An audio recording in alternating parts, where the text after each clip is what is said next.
Custodial Training Series Level 1. Hazard Communication. Your Right to Know and SDS, formerly MSDS, Material Safety Data Sheets. This training will help you understand and be aware of chemical hazards, rules for chemical safety, OSHA's role in protecting you as a worker, the requirements of a written hazard communication program, including employee information and training, hazard rating systems, the 2012 Hazard Communication Standard changes, GHS and its impact to include safety data sheets and labeling, and the responsibilities of both you and your employer. If you work with chemicals daily, the odds are that you will have a chemical accident. Accidents, by their very definition, cannot be prevented, only postponed. Without proper protection, accidents may involve inhaling vapors, ingestion, or by being absorbed into the body. This could result in temporary or allergic reactions, permanent tissue damage, cancer, and even death. Follow these rules whenever you use chemicals. Avoid contact with your skin. Wear gloves when using a utility pail and cleaning cloths. Don't kneel in floor stripper when scraping edges. If chemicals are splashed on your clothing, wash it before wearing it again. Avoid contact with eyes. Don't spray over your head. Wear goggles or a face shield when needed. Don't inhale chemical vapors, not to be confused with the product's fragrance. Minimize breathing in small mist droplets by setting your sprayer to a medium coarse spray. Avoid accidentally ingesting chemicals by washing your hands before eating. The Occupational Health and Safety Administration, OSHA, was created to ensure safe and healthful working conditions for working men and women by setting and enforcing standards and by providing training, outreach, education, and assistance. OSHA created the Hazard Communication Standard, or HCS, to inform you about working safely with chemicals. It allows you to evaluate the hazards of all chemicals using safety data sheets, known as SDS, and a written hazard communication program provided by your employer. OSHA mandates that your employer provide a hazard communication program if there are hazardous chemicals in your workplace. It is your right to know.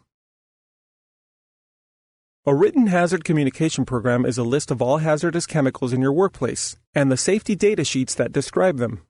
It also describes the way your employer provides training, like this presentation, to understand labels and other warning methods, and the specific procedures implemented to protect you from hazardous chemicals.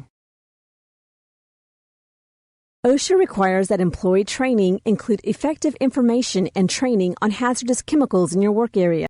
This training must happen at or before the time of your initial assignment, or whenever a new physical or health hazard is introduced into your work area.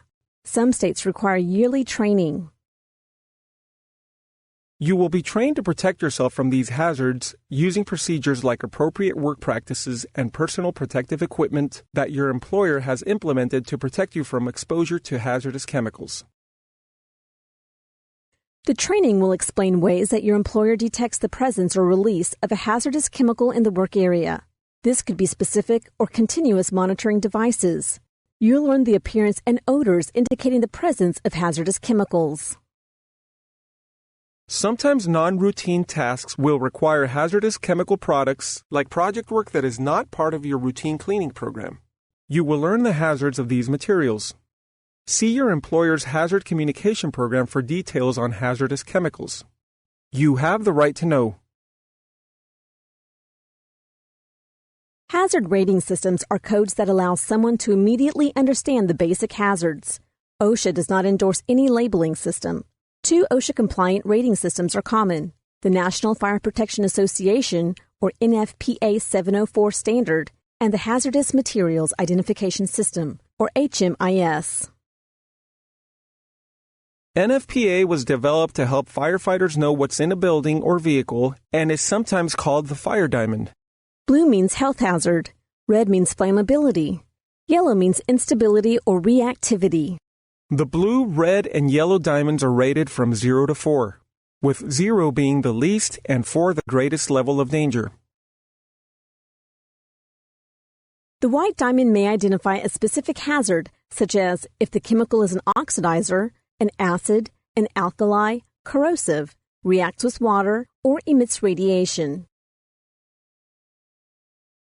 HMIS, Hazardous Materials Identification System, was developed by the American Coatings Association, Incorporated, to help identify hazards to the users of chemicals. This system and others like it use the color code: health hazard in blue, flammability in red, physical hazard in orange, or reactivity hazard in yellow. Like NFPA, each section is rated from 0 to 4, with 4 being the greatest level of danger. The white area may be used for a letter code or symbol for recommended personal protection. The personal protective equipment code is: A means safety glasses. B means safety glasses and gloves. C means safety glasses, gloves, and protective apron. D means face shield, gloves, and protective apron. E means safety glasses, gloves, and dust respirator. F means safety glasses, gloves, protective apron, and dust respirator. G means safety glasses, gloves, and vapor respirator. H means splash goggles, gloves, protective apron, and vapor respirator. I means safety glasses, gloves, dust respirator, and vapor respirator. J means splash goggles, gloves, protective apron, dust respirator, and vapor respirator. K means airline mask or hood, gloves, full suit, and boots. L through Z may be used by your employer for other personal protection. In March of 2012, OSHA revised the Hazard Communication Standard, focusing on the third revision of the Globally Harmonized System for Hazard Classification and Labeling Publication, or GHS. This modified system is called the 2012 HCS. It will assist with the reduction of global trade barriers and increase in worker hazard comprehension. Hazard communication messages will now be the same, regardless of who produces the product or where it is produced. To perform your job tasks safely, it is crucial for you to interpret the new GHS labels and each section of the new safety data sheets correctly. While manufacturers and importers are still required to provide appropriate labels and SDS, the 2012 HCS revisions mandate that the format and information they provide going forward will have stricter standards.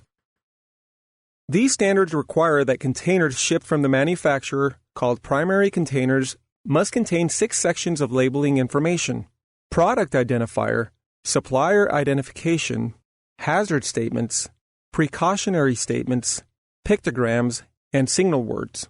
Hillyard may also provide supplemental information, though it is not a 2012 HCS requirement.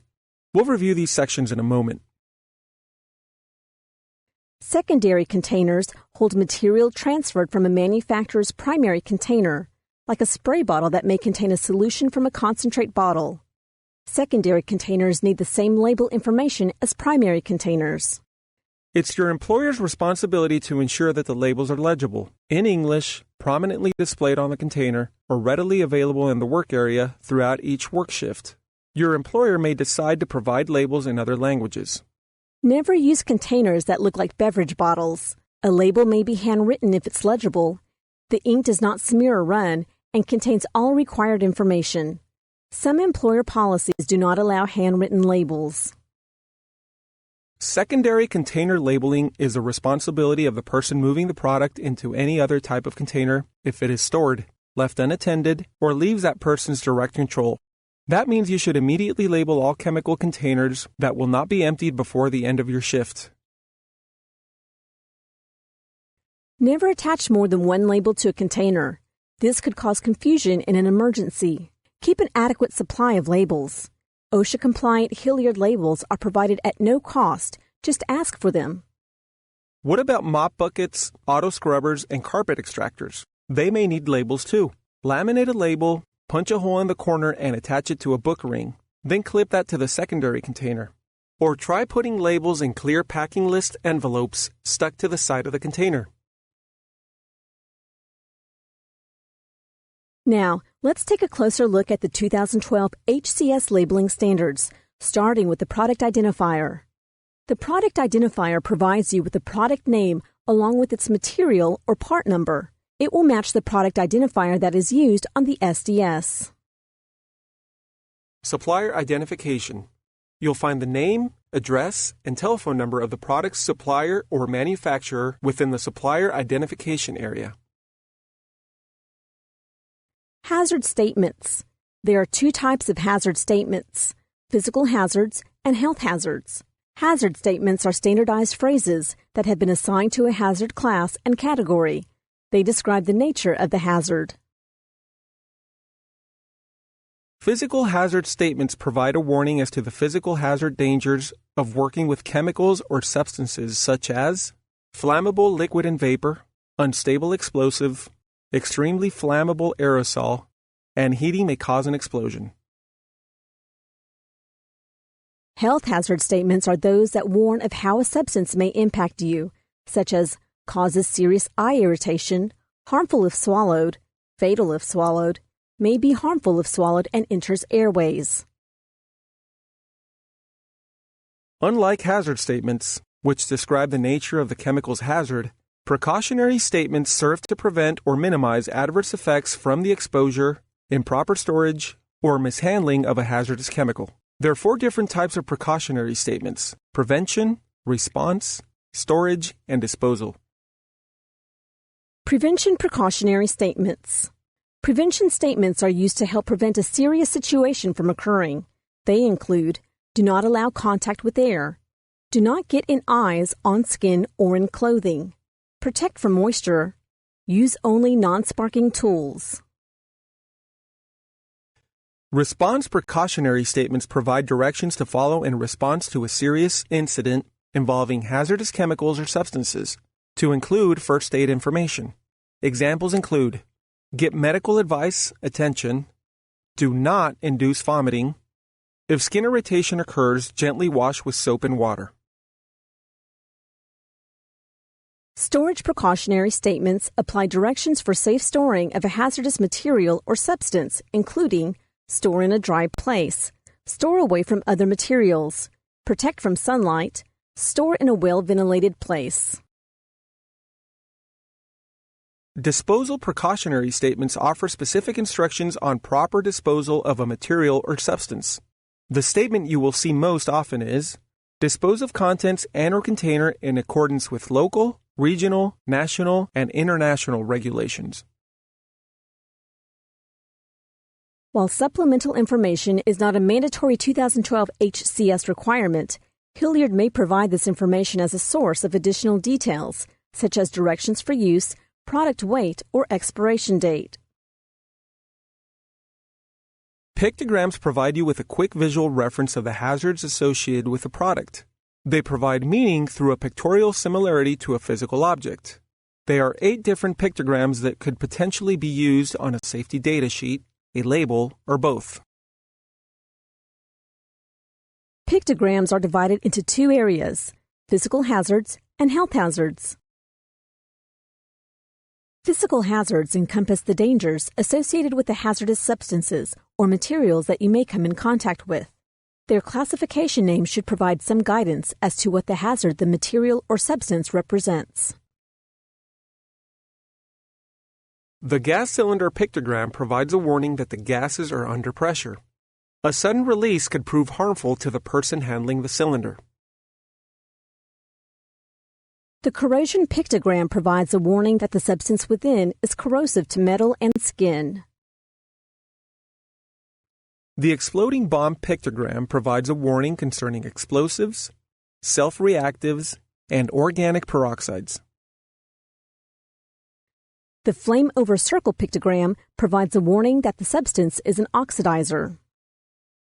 The flame pictogram provides a warning that the substance is flammable, pyrophoric, or self-heating. These substances emit flammable gas, self-reactive material, and potentially organic peroxides. These are the pictograms used to emphasize health hazards. Health hazards call attention to the harmful effects chemicals or substances can have on a person if not handled properly. The corrosion pictogram is used to denote skin corrosion and burns as well as eye damage.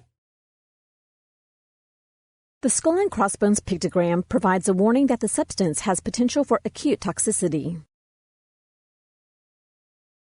The health hazard pictogram encompasses carcinogens, mutagenicity, reproductive toxicity, respiratory sensitizer, target organ toxicity, and aspiration toxicity. The exclamation point provides a warning concerning acute toxicity, skin and eye irritants, skin sensitizer, narcotic effects, respiratory tract irritant, and hazardous to ozone layers. Signal words are used to quickly alert you to the relative level of severity for the hazard. The new GHS standard has limited the number of signal words that can be used to only 2: danger and warning. Danger is used to emphasize the more severe hazards.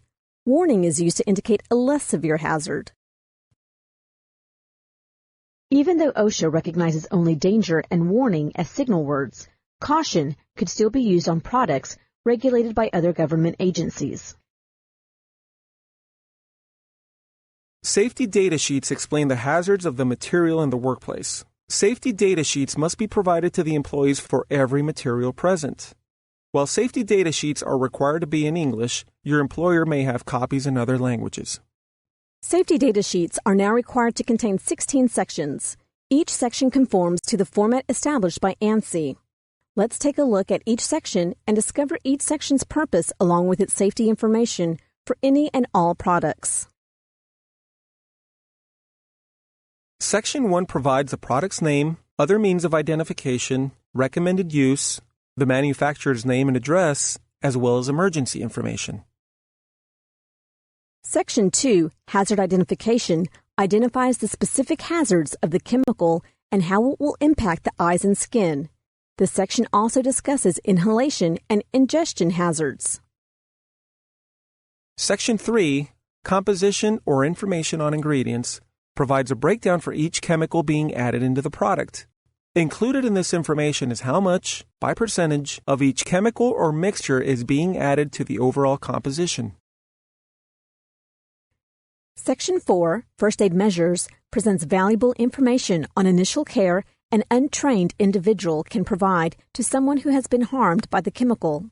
First aid procedures may be different depending on exposure, such as inhalation, skin contact, or eye contact.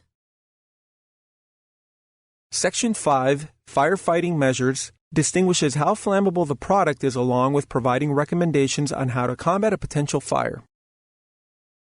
Should the product be accidentally released from its containment, Section 6, Accidental Release Measures, will provide the information needed to properly contain and clean up the chemical release. This section may also explain the difference in response between a small and large spill. Section 7, Handling and Storage, gives the steps to take to ensure safe and proper handling and storage of the product. Incompatibilities, if ignored, can have damaging effect. Section 8, Exposure Controls Personal Protection, provides information on how you can protect yourself from potentially harmful chemical reactions. This protection may come from engineering controls, personal protective equipment, or general hygiene guidelines. When cleaning, protect yourself from contact with cleaning products. Section 9, Physical and Chemical Properties, provides an in-depth breakdown of the various physical and chemical properties of the product, such as appearance, odor, and pH. If the physical appearance is different than what is stated on the SDS, or the odor you experience does not match the description, do not use the product. The measure of pH indicates its relative strength and the type of soils a cleaning product will be most effective on. Section 10, Stability and Reactivity, lists information about the stability of the product and how to keep it stable. The section also provides additional storage information by letting you know what types of product it should be kept away from. Conditions to avoid may include: do not use near a fire or flame. Incompatible materials means that mixture with other materials will create a hazard. Section 11, Toxicological Information, contains details about exposure related to inhalation, ingestion, skin, and eye contact. It tells you how the material can get into your body and what it can do to you if it does. It provides the acute or short-term and chronic or long-term health hazards if not handled properly. Section 12, Ecological Information, pertains to the environmental impact of a product if the product were to be released into the air or water or onto land. Section 13 provides directions on how to properly dispose, recycle, or reclaim a waste product and its container. Disposal considerations also include how to properly transport the waste material. Section 14, Transport Information, stipulates how to correctly classify the container for shipment, regardless of whether it is being shipped by land, air, or sea. Section 15, Regulatory Information, identifies the various federal and state regulations specific to this product that are not stated elsewhere on the SDS. While Sections 12 through 15 may contain useful information regarding any environmental impact, disposal considerations, transportation classifications, and various federal regulations, OSHA will not enforce the content of these 4 sections as they fall within other agencies' jurisdictions. Complying with the 2012 HCS format means that these 4 headings are mandatory, but content within them is not.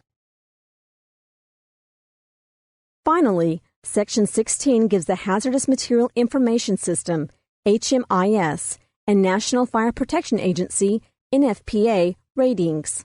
Section 16 also covers all information relating to the creation date of the SDS, as well as to when changes or updates have occurred. It is a manufacturer's responsibility to provide safety data sheets for their products with the first shipment, whenever data changes or upon request. The employer has specific responsibilities under the HCS, including having a written program and maintaining a current SDS collection for every hazardous chemical present.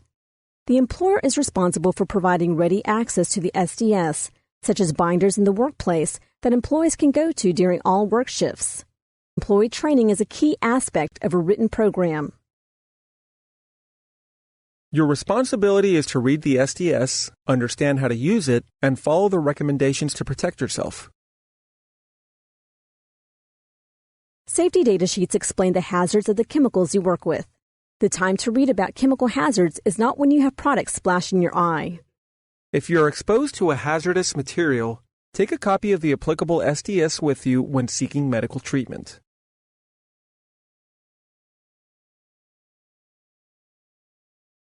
Know the hazards of all chemicals you work with. Avoid contact with your skin, eyes, and mucous membranes by inhaling vapors or through ingestion. OSHA requires a written hazard communication program for your workplace, including labels and other forms of warning, safety data sheets, and employee information and training. Your employer is responsible for providing this information, and you are responsible to understand and follow it. Do you have questions about specific hazards in your workplace? Get the answers from your supervisor or trainer so you can protect yourself. You have the right to know.